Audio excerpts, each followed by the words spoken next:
gens d'ici. Les volcans, des géants menaçants mais fascinants. Des géants placés sous haute surveillance, en permanence.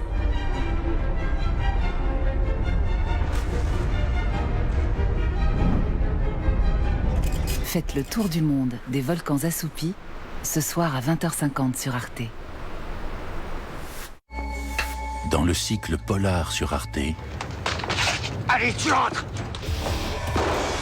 La tête contre le mur. en voici un bien nerveux C'est vous le patron? Oui. Et vous, c'est qui? Ben, moi, c'est celui qui va vous baiser. et bien viril. Il y a un troisième larron dehors, pas dans la banque. Et ce copain commande de l'extérieur toute l'affaire. Götz Georg, Ah, c'est bien ça. Gudrun Landgrebe, un polar à poigne de Dominique Graff, l'année du chat, mercredi à 20h55.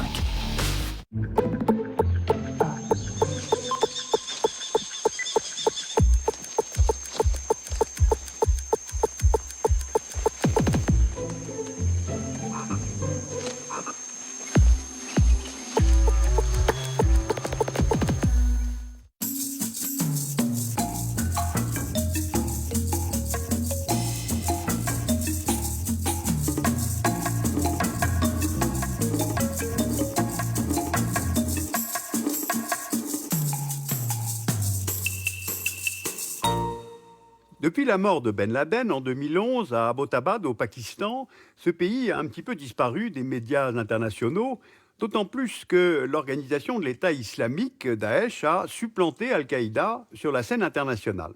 Or, en fait, le Pakistan reste l'objet de nombreuses interrogations qui portent notamment sur la capacité nucléaire du pays, mais aussi sur l'islam pakistanais lui-même, qui se situe entre islam modéré, marqué par le soufisme, le culte des saints, et un islam rigoriste, violent, qui prône le retour aux origines. Bref, on ne peut pas aborder ce pays complexe avec des idées simples. Le Pakistan se trouve dans le sous-continent indien. Le pays ouvre au sud sur la mer d'Arabie et il a pour voisins l'Iran, l'Afghanistan, la Chine et l'Inde. Le territoire pakistanais fait 787 000 km² et il est traversé par le fleuve Indus.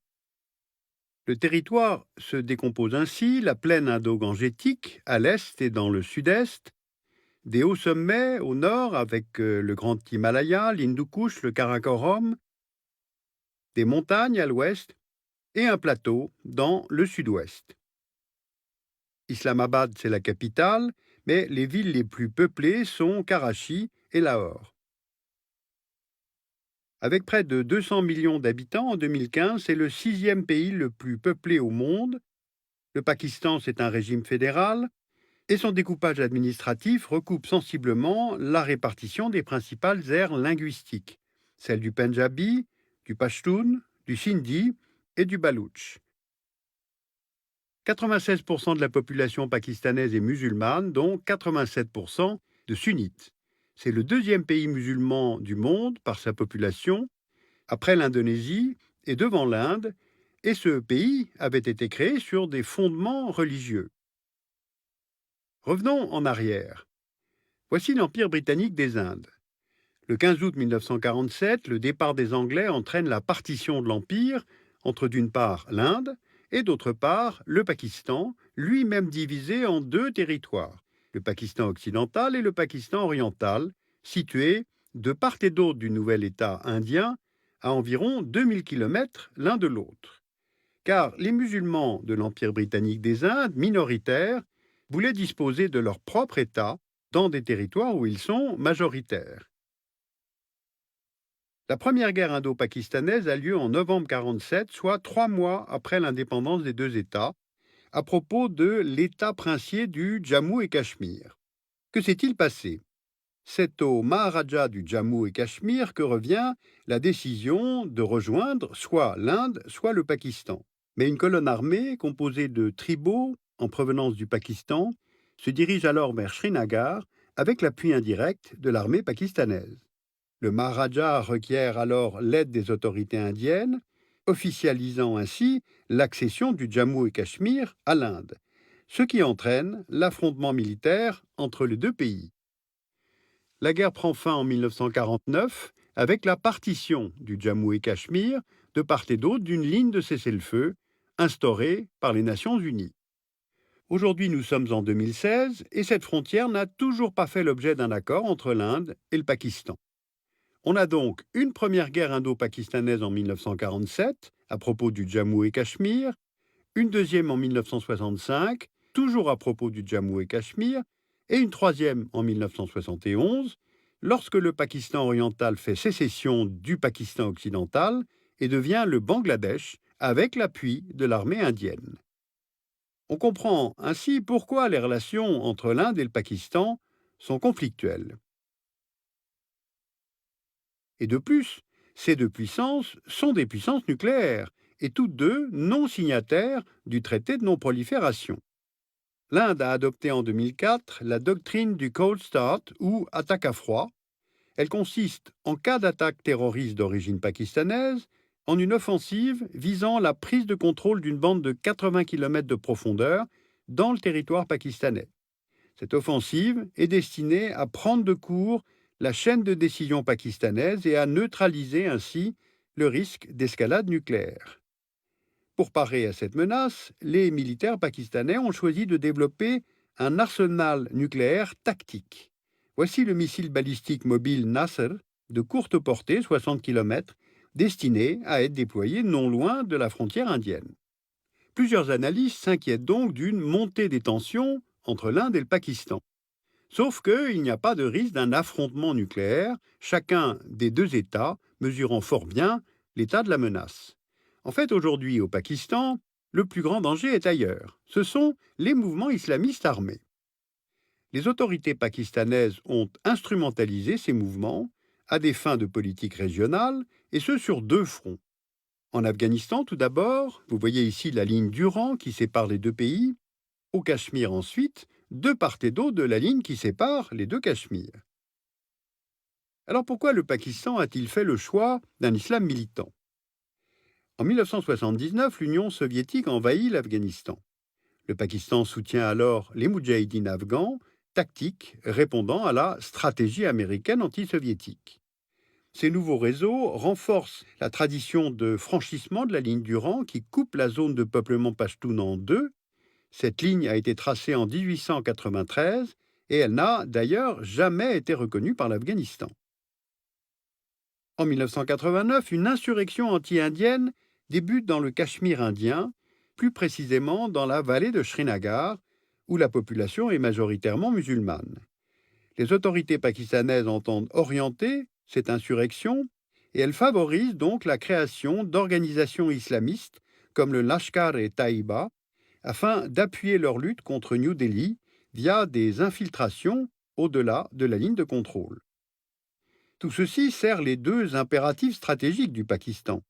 Sur le front ouest, contrer l'Inde en tirant parti de la question du Cachemire, et sur le front ouest, avoir un gouvernement ami à Kaboul, car le Pakistan se voit comme pris en tenaille entre ses deux voisins.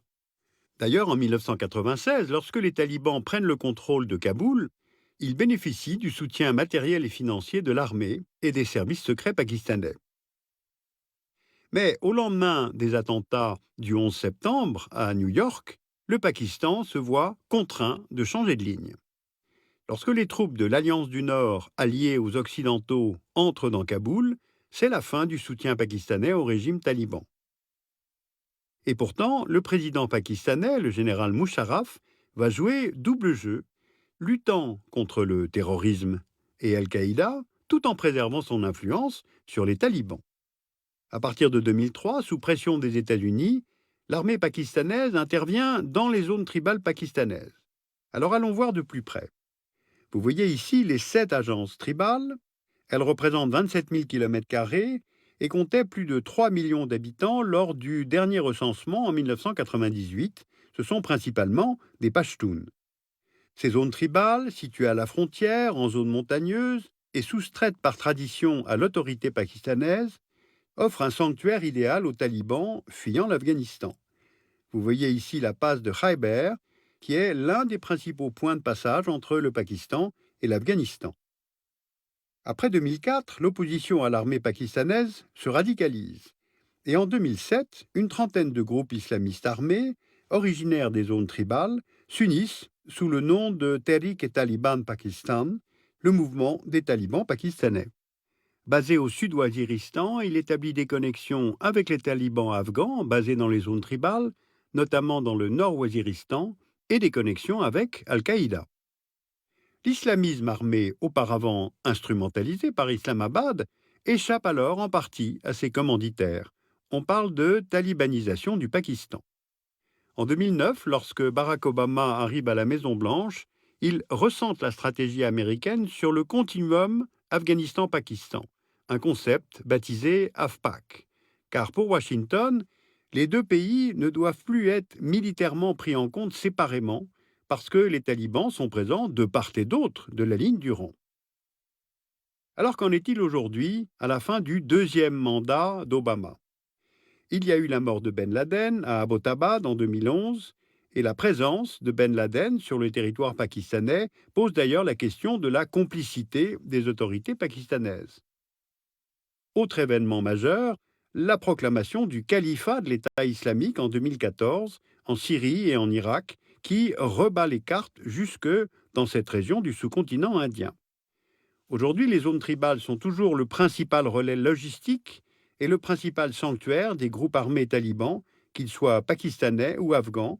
Le Premier ministre pakistanais Nawaz Sharif a tenté de dialoguer avec le mouvement des talibans pakistanais, sans succès, et depuis juin 2014, Islamabad mène une offensive militaire massive centrée sur le nord-Waziristan. Alors, en réponse à cette offensive militaire, le 16 décembre 2014, un commando du mouvement des talibans pakistanais a attaqué une école publique de l'armée à Peshawar, faisant 141 morts, dont 132 enfants, soit l'attentat le plus meurtrier de l'histoire du Pakistan. Et en janvier 2015, les autorités pakistanaises ont mis en place un plan d'action national contre le terrorisme. Sauf que l'armée pakistanaise continue de poursuivre ses propres objectifs, c'est-à-dire l'instrumentalisation de l'islam pour conduire une politique régionale. Islamabad entend toujours distinguer les bons et les mauvais talibans. Les bons talibans, ce sont ceux qui doivent réserver leurs actions pour le champ de bataille afghan. Et les mauvais talibans mènent leurs actions partout où l'Occident peut être mis en échec, y compris au Pakistan, qui est considéré comme étant à la solde des intérêts américains.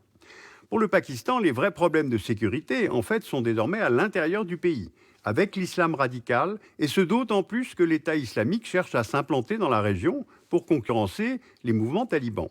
Et pourtant, on a vraiment l'impression que le logiciel géopolitique des stratèges et des militaires pakistanais est resté bloqué sur l'Inde, adversaire historique, alors que la menace, on l'a compris, est désormais ailleurs.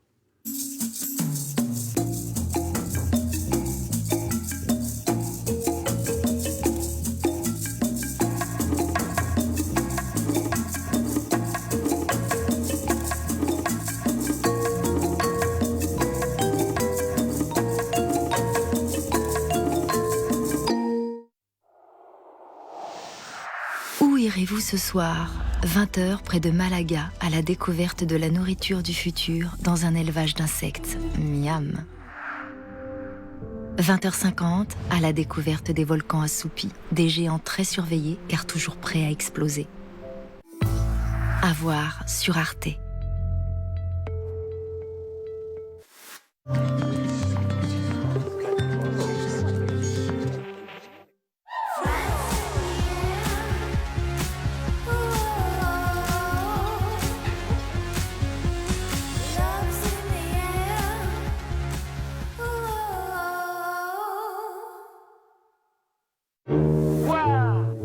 Le lieutenant Holden a eu l'amabilité de nous inviter à monter à bord.